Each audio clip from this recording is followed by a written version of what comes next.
we play rock music. We've always wanted to play rock music. Yeah. Where we are on a bill is not going to change how we turn up and play. Hi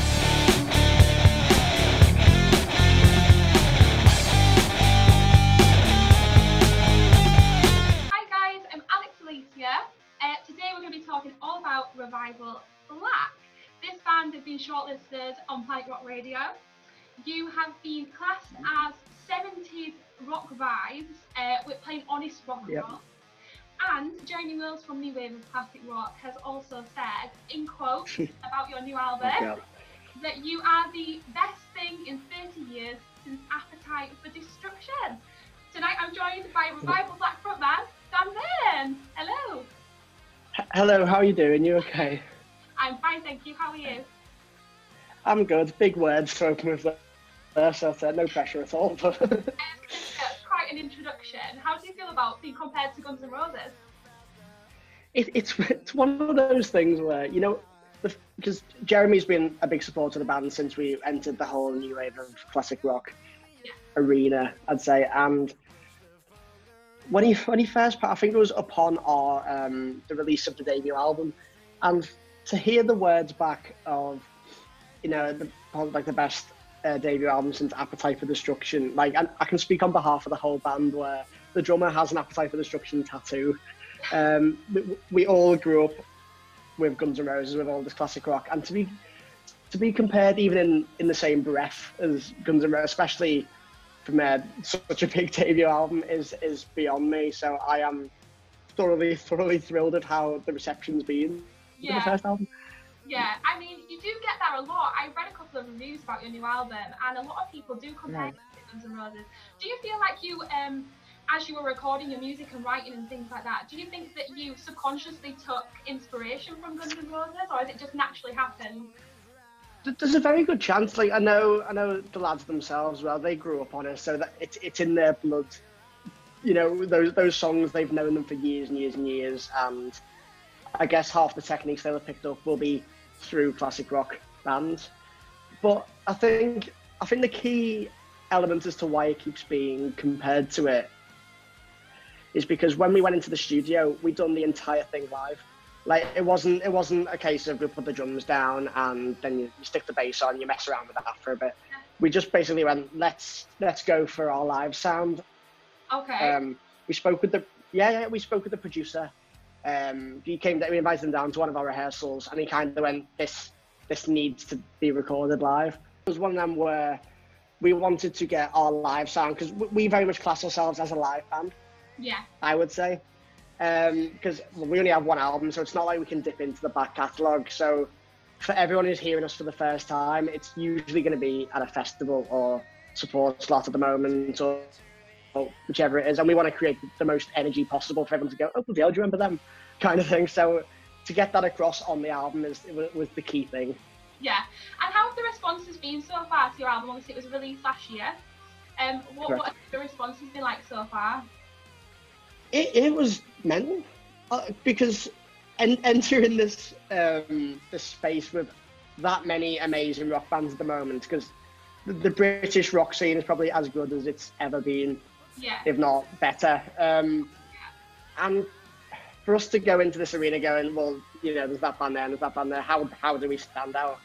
We didn't have an audience to start with. Like, we were brand new. The lads invited me to join this new project of Revival Black about a year and a half ago now, I think it was. Right, yeah. And they had some songs that were already there, and we worked on some songs together. But to release this to effectively nobody, and we were just praying that people caught onto it and ran with the momentum and stuff, it was terrifying. It really was, because it could have been one of them where we spent, you know, loads of money on a recording and we put it out there and we're really proud of it, and then everyone just goes, and it's one of them where we go, oh, well, we tried. But fortunately, it was the complete opposite way. Like, the momentum we've had since the release has been beyond my comprehension. Never mind anyone else's. So we are so grateful. Yeah, of course.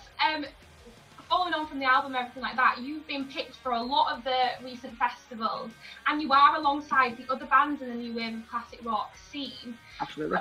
What what do you think sets Revival Black apart from some of the other bands that you're kind of in essentially competition with at the moment? Yeah, well, that's true. Like, as much as we love everyone we played with, there's some fantastic people and bands, but everyone's fighting for the same spot. I get when you're on a lineup, you're going to be above and you're going to be below different people, so people will see it as a competition regardless of how you treat it. And I wouldn't class our view as a competition, because we play rock music. We've always wanted to play rock music. Yeah. Where we are on a bill is not going to change how we turn up and play. I think, I don't know, there's a kind of genuine aspect to the band where we are 5 lads who are working class, and you know, we're doing school jobs while we're paying our way through this just to get by. But we wouldn't want it any other way. Like, we grew up with rock music. We've wrote the songs that we as a band are really proud of. Yeah. And I do think that translates to a live setting. I mean, we give it 110% more than you would in a practice room, and I become a different person on stage. Like, I'll be quite reserved off stage, and then I'll be screaming my head off on stage. But it's yeah. But that's what happens. You've got to put on a show for everyone, because otherwise they're going to go, oh, well, they haven't tried. And that's the last thing I'd ever want to hear. So, just going back to what you said about you grew up in, around rock music. Yep. You obviously were born and bred in Liverpool, and Revival Black are hailing from Liverpool, as you would say. In your hometown, would you say that there were a lot of rock influences around you, or was it just a case of you just listened to the music of, like the old bands like Guns N' Roses? Yeah.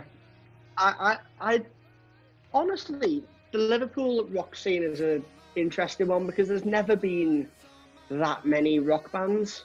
Yeah. There's one or two now, and for instance, Attic Theory supported us on our recent local date on tour. Yeah. But in terms of influences over the, like, apart from the obvious one where now you're going to be thinking the Beatles, because everybody does. But personally, this may be blasphemous. I've never took that. I respect everything they've done for music, for rock music, for everyone. You can't not. Yeah. I've never got into the discography myself. Neither so it's very much always no. I mean, you're not okay. So it's not just me. Don't worry. No. Yeah. No, but I'm going to put a lot of it down to just family. Like, I was raised on your Whitesnakes and your AC/DC and Marillion, and all of these bands were not necessarily none of them are from Liverpool. A lot of the bands are from America, not even England. Yeah. But it's just what you grow up with, and I always took to classic rock more than others. I like prog as well. Like, Fish from Marillion's my favourite artist of all time. Nice. But there's something special about the energy and, well, the classic songs that everyone's going to know. But there's a reason that they're classic songs. Yeah. I mean, obviously at the moment, we can't deny the current climate. I don't think anyone can get away from COVID-19. What have you been up to during lockdown to keep yourself sane? That's the weird thing. For the first 3 months, I'd say the lack of motivation was real. It was I'm quite introverted myself anyway, so I can spend a lot of time at home. I don't necessarily need to go out. I don't go out, drink and all the rest of it. So it was a weird one where, because everybody couldn't do that and everyone was in the same situation. Yeah. I was in this place where, my normal life is called social distance. You know what I mean? It was. The other thing that I did notice that you've not yet mentioned about keeping yourself sane during lockdown was you kept putting out covers on social media, didn't you? I think yes. That was request, or you found it entertaining and something to do. But I mean, I noticed that there was a lot of mixed genres in the covers that you were doing. Yes. Even. Do you enjoy branching out into other genres? Have you always enjoyed singing anything other than rock, or is it just purely rock for you, and you were just kind of, like I say, trying to keep yourself busy? Well, that whole thing started because I ages ago I used to put up the odd cover, because there was a downtime before Revival Black where I wasn't releasing music, I wasn't playing music, and I was like, oh, let's stick up an Aerosmith cover there, or and it went down quite well. But I was thinking at the start of lockdown, I was going, oh, do you remember when I used to do the odd thing there? So I titled the first one the lockdown sessions, and that is what it became. Yeah. And after the first one, it was requested, and people were going, oh, can you do this song and this song? And to answer your question, it gave me the opportunity to go, all right, well, if I can branch out a bit and go, I love Sia. Sia's a great singer. So to attempt, I mean, I started choosing the most ridiculous songs I could. I was going, well, nobody really wants to sing Sia songs. No one wants to sing The Darkness and, you know, all this. And it became this thing where I was challenging myself even while stuck indoors to go, can I sing that one? Can I have a go at that one? Yeah. And it became this not only like a self-motivation, but also just like a competition with myself to go, oh, if I do that and people like it, I'll try another one. And it was quite exciting for me. Yeah, and you mentioned obviously challenging yourself. If obviously as a vocalist, and for anybody who might be watching who wonders, you know, like behind the scenes what it's like taking care of your voice and things like that. Yeah. What is really the massive difference between singing a Sia song and staying in your rock register? Because obviously being in a rock band is different to singing kind of pop music, and it is different. So can you kind of explain maybe what? Yeah, of course. Well, I'm a funny one to ask about this because I end up approaching everything vaguely similarly, and I know as a singer you should, because you should use the correct part of your diaphragm to sing, but I started singing a long time ago because I couldn't find a singer. Right. So I was playing guitar in this old band, and I was going, oh, we need to find someone, and there was nobody.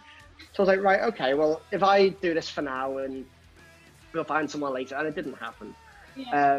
But what that meant was I started singing in a way where it was wrong, effectively. And to this day, I still have very bad habits in terms of where I sing, because on a rock show, we'll play Revival Black, and I would scream my head off for, you know, an hour or so.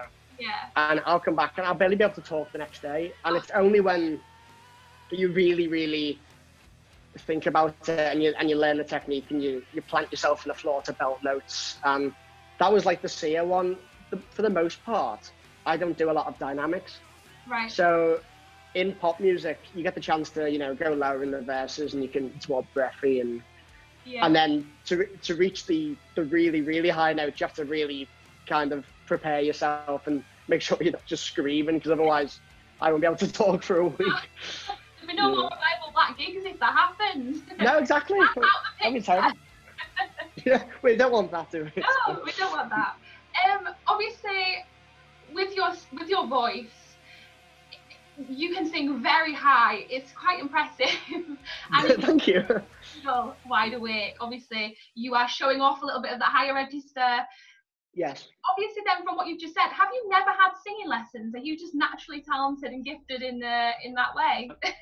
Right. Well, I'm not saying that by any means. I'll tell you what. The only time I've gone for singing lessons was with Carrie from Liverpool and Pro Box, and thank you very much for all your help. But it was one of them where I kept coming off stage a few years ago, and I couldn't speak.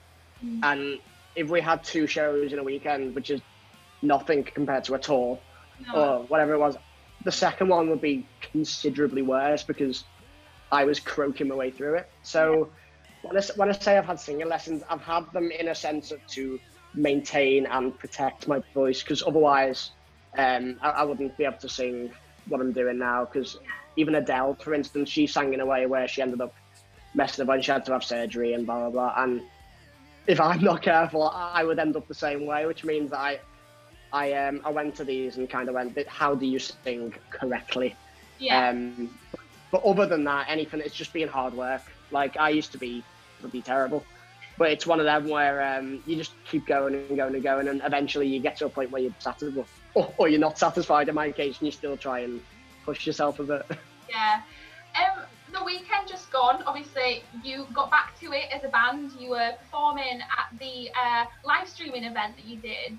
How was that? Yes. How did that go, first of all? Because obviously it must be nice to get back on stage again. And secondly, what was it like without a live audience?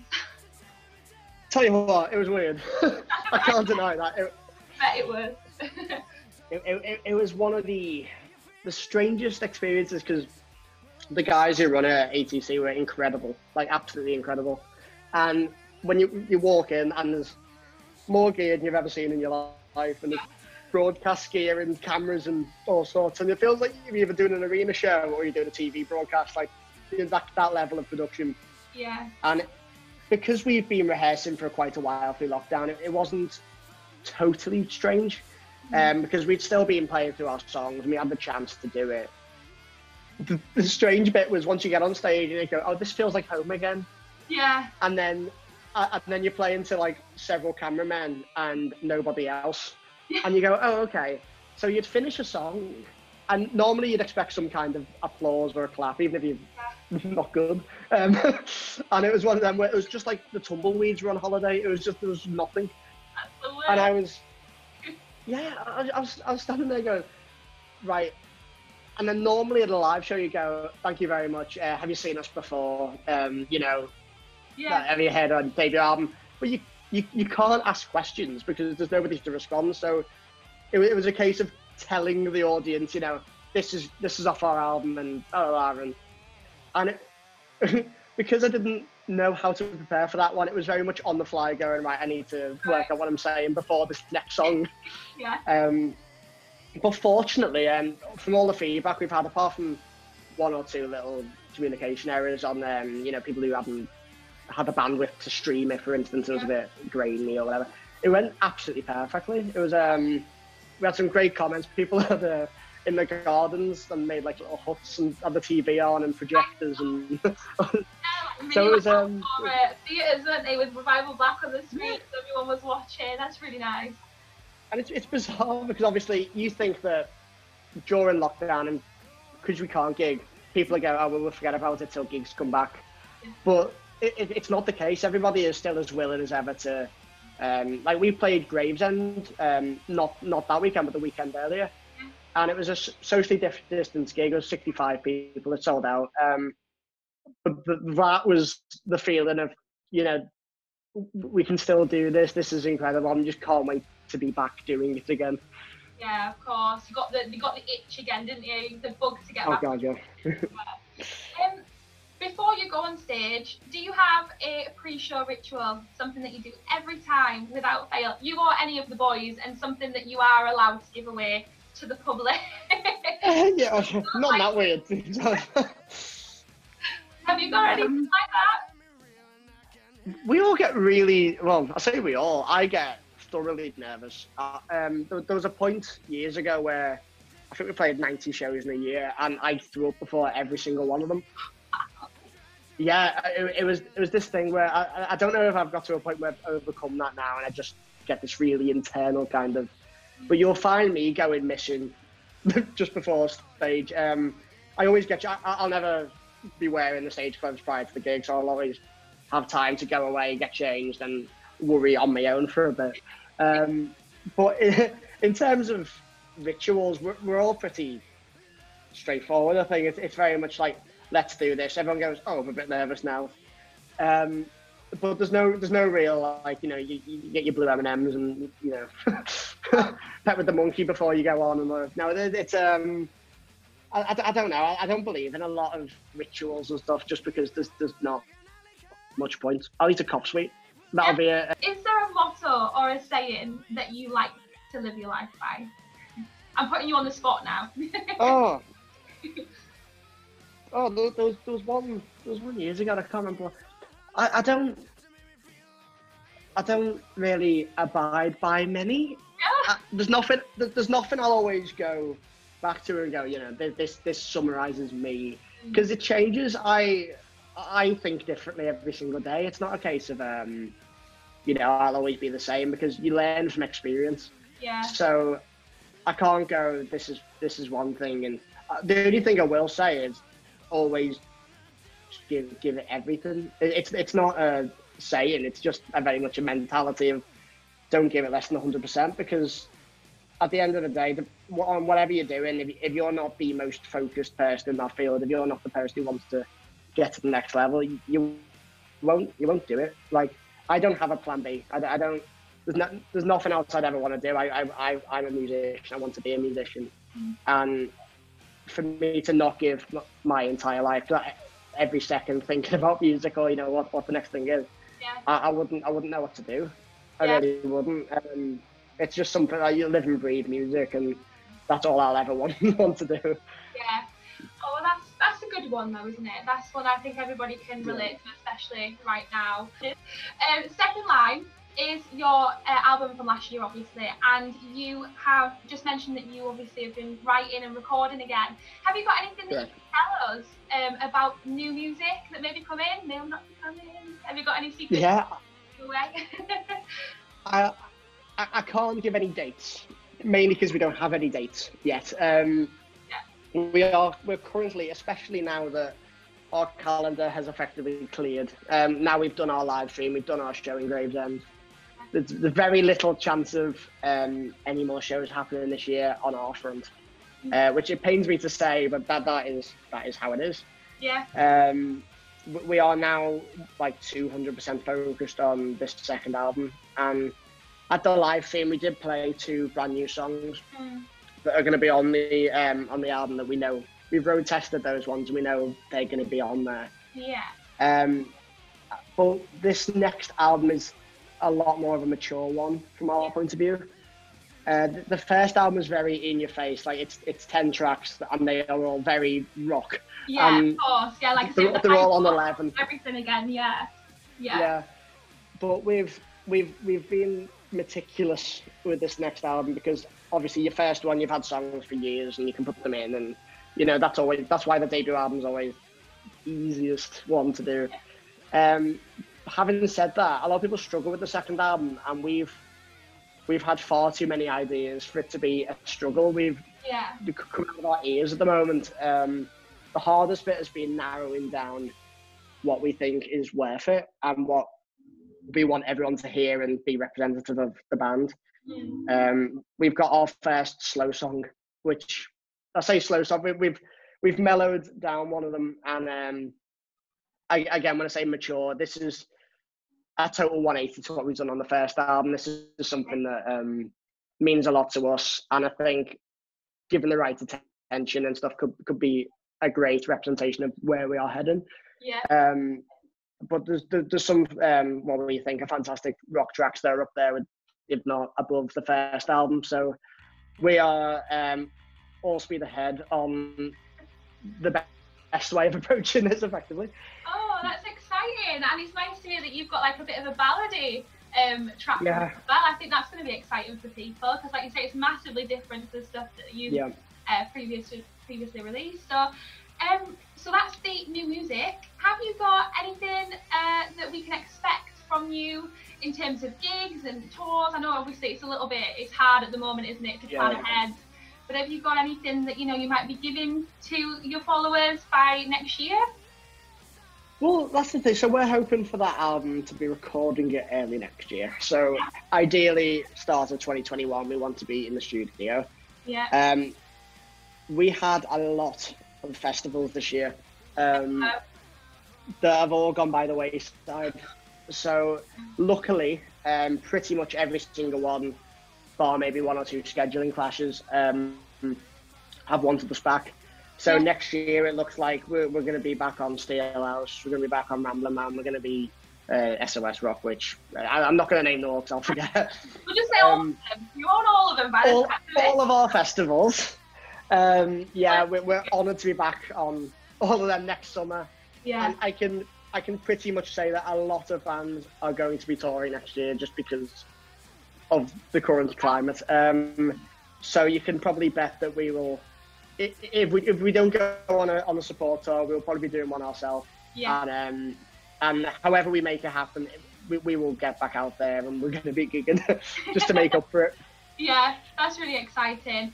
Lastly, because we've got time for one more, have you got a message that you'd like to send out to everybody who loves your music, especially during the current climate and everything? Yes, actually. It's very much a case of thank you, because especially for a band who a lot of our momentum and a lot of our support and following has been in the past year, give or take the past 6 months. It's been this whirlwind of a time And I am so thankful for every single person who not only supported us, you know, when we were touring and off the back of the album, but for every single person who's still messaging the band page, still sharing all of our posts, still liking all of our stuff, because we don't know where we're going to be in the next month, never mind 6 months. And I can't believe how quick this past 6 months has gone. I know, it's crazy time. So it's very much a case of thank you so much for everyone who has bought our stuff, bought an album, illegally downloaded an album, whatever you've done. Thank you, and we will be back with you as soon as we possibly can. Brilliant. Oh, Dan, thank you so much for chatting to me. It's been an absolute pleasure to meet you as well. And you? Yeah, I hope to catch you at a gig sometime soon when we're all back to it and we can all a venue again. Absolutely. All right, well, thank you so much for chatting to me. And like I say, once again, good luck with all your new music. Good luck with the festivals next year if I don't see you before, but I'm pretty sure that I'll catch you soon. Thank you so much, and thanks for having me as well. No worries, thank you for joining me. All right, see you later. Cheers, Alex. Bye. See you later. Bye.